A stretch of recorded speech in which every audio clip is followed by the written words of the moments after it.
we've got a first now. We've never, ever, in the 7 years that we've been, say, presenting the show, Keith, prepare yourself, because you're about to talk us through a 42-night Australia and New Zealand cruise with Celebrity. Oh, well, wow. It's Celebrity. Yeah. I know we're excited because this is a cruise that we'd love to go on, Sean, isn't it? And with Celebrity as well, I mean, we're such a fantastic company with such an exceptional level of service, with such beautiful, spacious and luxurious accommodation, and with their focus on food and wine and the onboard ambience. I mean, if you're going to be away for 6 weeks, the best part of 6 weeks on a cruise ship, it has to be the right cruise ship. It has to be phenomenal, and you'll get that experience with Celebrity. You will, and particularly on this ship as well, because this ship launched in 2008 is part of the award-winning Solstice class, which wins so many awards, and it's got so much light allowed in. As you get from the name Solstice, there's light everywhere in the ship, lots of glass views, so at all times you can see what's around you. And when you're heading out to this part of the world, you want to be able to see what's around you, not just on deck, but even when you're inside. It's a great experience, of course. It's a very easy ship to navigate as well, and that's going to be really useful, particularly when you're on there for so long. You know, really simple in the sense that all the entertainment's forward, all the food's at the aft, and again in the middle you've got all the restaurants all kind of situated around deck 5. So it's very easy if you're new to cruising. This could be whether you're new to cruising, whether you've done so many, this is certainly one for you. Mind you, we would hope, Keith, after 6 weeks on board, you'd know you were around the ship. You would, but it's those first few days that's a bit of confusion. I know, we'll tell you that, after 6 months I'd get confused. And the other good thing as well is that Ben Fogle is doing a lot of the excursions now as well. He's actually recommending that they've gone into with Ben Fogle, and he's recommending certain excursions. So when you look through the excursions for Celebrity, there'll be certain ones they're doing in cahoots with Ben Fogle. Very good. Now, just to let you know, this is for 2016. All the dates for 2015 have actually sold out. So on to 2016. The great thing is you only need to pay a deposit today of £450, and you've got over a year to actually pay off that balance as well. So it's a really good opportunity, say, to get your cruise of a lifetime and book it early. Now, you actually you got to speak with Joe from Celebrity, didn't you? You got a little interview, didn't you? Yeah, I did. Yeah, and again, just kind of talking about the thing about food. Celebrity are massive on food, on choice, on innovation, and on quality. So have a quick look at this. Yeah, I think you. It's the quirky takes on some of the restaurants on board. For instance, I'm thinking of iPads being used for menus. Yes. Sushi lollipops and make your own cupcake. Correct. Tell us more about some of these amazing dining options. Well, that again links into our whole ethos of modern luxury. We've got 5 different speciality restaurants. So outside the beautiful main dining restaurant that I spoke about with the wonderful wine tower, we have 5 different speciality restaurants on board the Solstice class ships. One of which is called Cuisine, which is our own design of restaurants, even down to the cutlery and even the way in which we present the food. And the Rydell crystal glasses, which are stemless. So they roll, don't they? They roll. I've never seen them before. I was kind of pushing mine just to kind of see it. Exactly. Love to see the roll. It's brilliant. See, look, this one doesn't roll. No, do careful, Kate. But on Celebrity, they ride down, they roll, so it's brilliant. Not that the ship rolls around that much, but I just found it fascinating. And there are more clips. On YouTube. If you go onto YouTube, type in Planet Cruise, and again, have a look on there. We've got a whole series of different great interviews and great, really good information for you. But now's the time. Sit back, relax. Keith's going to talk you through this cruise of a lifetime, and it really is. So, it starts with our flight, Keith. Yeah, it does. A big flight out there to New Zealand. You're going to Auckland. We're giving you a 2-night hotel stay. This is all included in the cost. And this is a great chance to explore this amazing place, which is straddled across this narrow isthmus of land, which is created by 60 different volcanoes, would you believe it? And it's the former capital, of course. It's incredible. The Sky Tower, which you saw in the photo there, is the best thing to go up for views. It's the tallest man-made structure in New Zealand. You can take a transparent elevator all the way to the observation deck, which is over 1,000 foot in the air. The other great thing here is the big Auckland icon is the Harbour Bridge, which spans across the harbour and gives you brilliant views of all the yachts, and also of Rangitoto Island and Rangitoto itself. Stunning place. I'm only going to do these briefly because I've got so much to talk about. Well, you do get a free rainforest tour though as well, don't you? Yeah, you do. That's on day 4, and that's a great chance for you to hike in to see some of the beautiful scenery that you've got in this part of the world. Then we're heading out. You're getting basically transferring through to the port. You're embarking Celebrity Solstice for 35 nights cruising. Your first port of call, the Bay of Islands. Many consider this to be the location for some of the world's finest beaches, and it's definitely a great place to take part in things like kayaking, mountain biking, parasailing, and swimming with dolphins and scuba diving. It's an adventure lover's paradise. Or you can just relax on a beach and do nothing.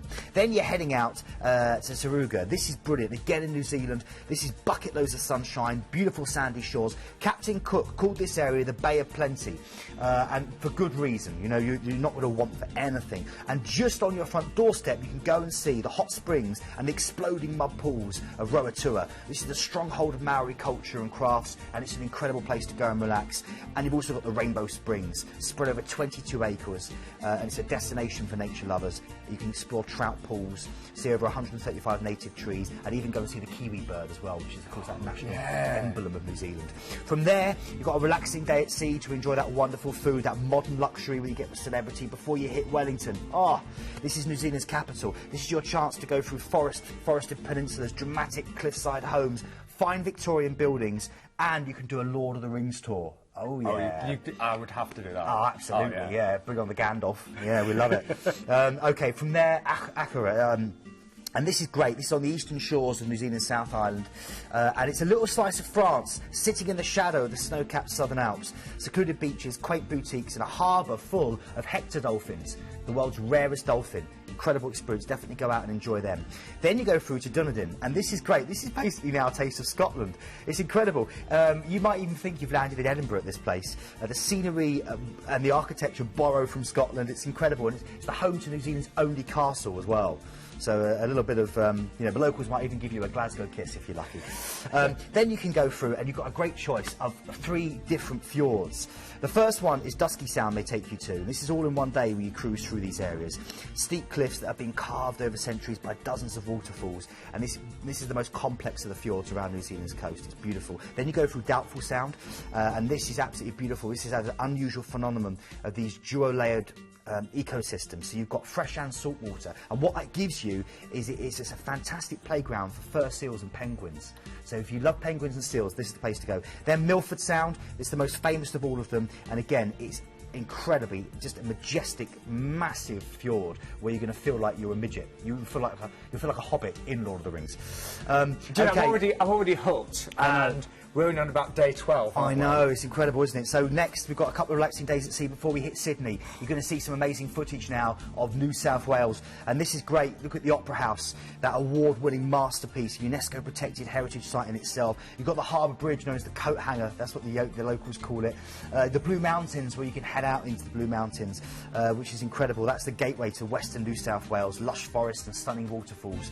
I love this whole area of Sydney for the food, for the coffee, for the nightlife, for the beaches. You can do a wonderful beach walk all the way from Bronte Beach through to Coogee Beach, walking along the cliffside, soaking up the rays, seeing the locals surfing and more. Then you're going to have to leave Sydney, sadly. You've got a day at sea as you head on round your circumnavigation of Australia to Melbourne. It's sophisticated, it's slick, it's bohemian. It's the arch rival of Sydney, and it's a wonderful place. It really is. I remember doing about 3 or 4 radio shows when I pulled in there on Queen Mary 2. You can pan for gold, or you can do the Puffing Billy train, which is over 100 years old and takes you through the Dandenong Ranges. Then you've got a relaxing day at sea before you hit Adelaide. Superb Victorian Edwardian architecture, tranquil parks, world-class shopping, and the highest amount of restaurants per capita in any city in Australia. So great for food. It's also your gateway to the Barossa and Eden Valley. So if you like your wine, yum. I've done the Barossa Valley. Incredible. What a great day that was. Very happy day. A couple of days at sea before you then go to Fremantle. This has 3,000 hours of sunshine every year, Sean, and it's the heart of the outback. Great place to get involved with your Crocodile Dundee. Then you've got a couple of days at sea before you go to Bali. So now we're going over to Bali. We're getting something different. This has fascinated Western imaginations for so many years. It's that very essence of exotic and mysterious. Rice paddies that are terraced. You've got these wonderful plantations full of coffee, banana, coca and fragrant spices. Monkeys haunting the grounds of ancient temples. It's an incredible place. And of course, if you get a chance, go and see the Ketchuk, which is the traditional Balinese dance, the fire dance. We used to perform it on board the Balinese crew, and it's an incredible thing to see. Then you've got a relaxing day at sea before you're back over to Australia, back down under at Darwin. This time it's the sparsely populated Northern Territory and the capital that you're enjoying. And from here you're going to Kakadu National Park, which is full of lush rainforests, wetlands, wildlife, and loads of Aboriginal original rock art. And of course, these wonderful guys here, the kangaroos. Almost went Australian then. A few relaxing days at sea before you get to Cairns. This is one of the hottest vacation destinations in Australia, and it's got access to 3 of the great natural wonders. First of all, the Great Barrier Reef. Then you've got 16 miles of superb beaches known as the Marlin Coast, and then finally the Daintree National Park, which is absolutely stunning and a must. I don't know what to advise there, because you could spend 2 weeks just there and enjoy it. Then you're going to go through to Arley Beach. This is in the Whitsunday Islands. Again, great chance to go and enjoy the Great Barrier Reef. In fact, wait for the Barrier Reef to Arley Beach, because that's the best place for it, and maybe do a boat ride through the Whitsundays. Relaxing day at sea before you hit Brisbane, and this is an amazing city full of sandstone buildings, and it's your gateway to the Australian Gold Coast. You must have heard of that. Of course. Oh, sunbathing like you've never This believed. is just amazing, isn't it? I know, it really is. Isn't We've it? still got more. Very quickly, relaxing day at sea before you hit Newcastle in Australia. This was named after Newcastle in the UK. And you've got your gateway through to the Hunter Valley, another great internationally acclaimed wine producing region. I'm running out of words. And then you're back to Sydney for a 2-night stay. There's the coat hanger, there's the Harbour Bridge. And we should say, in Sydney, you do get the Blue Mountains on Australia wildlife tour as well. Hug a don't you? koala. Who doesn't want to hug a koala? Who wants to pat a duck-billed platypus? Do you know, honestly, I was just hooked listening to every word there, Keith. I mean, you could be doing this in 2016. Now, we've already sold out of every date in 2015. The benefit of booking for February 2016, you only need to pay a small deposit. You've got over a year to pay that balance as well. And very important, when you're away for the best part of 6 weeks, we want to make sure that you're not running up big bills. So we're going to include the free Classics drinks package for all of that cruise. That's incredible. Oh, Think about the amount of money you're going to save there on a 35-night cruise. The amount of money for all your drinks being covered. Brilliant. I mean, you could, without that drinks package, you could really spend a lot of money on Well, drinks. if it was couldn't you and me, Sean, obviously, it's going to be enormous. You'd be doubling the price of the cruise. but seriously, and a big thing that we need to mention, you're actually getting an ocean view for that price as well. You are. You are. And those free tours as well, Yeah. Sean. It's incredible. The And balcony, space. by the way, is also really good. It's only around about £450 more for a balcony as well. Such good value. Just think about the flights alone out to New Zealand, out to Australia, out to Bali. Think about those 3 flights alone, then look at that. We should point out as well, this date, 2016, 10th of February, is selling really quickly as well. So well done at home if you already booked it.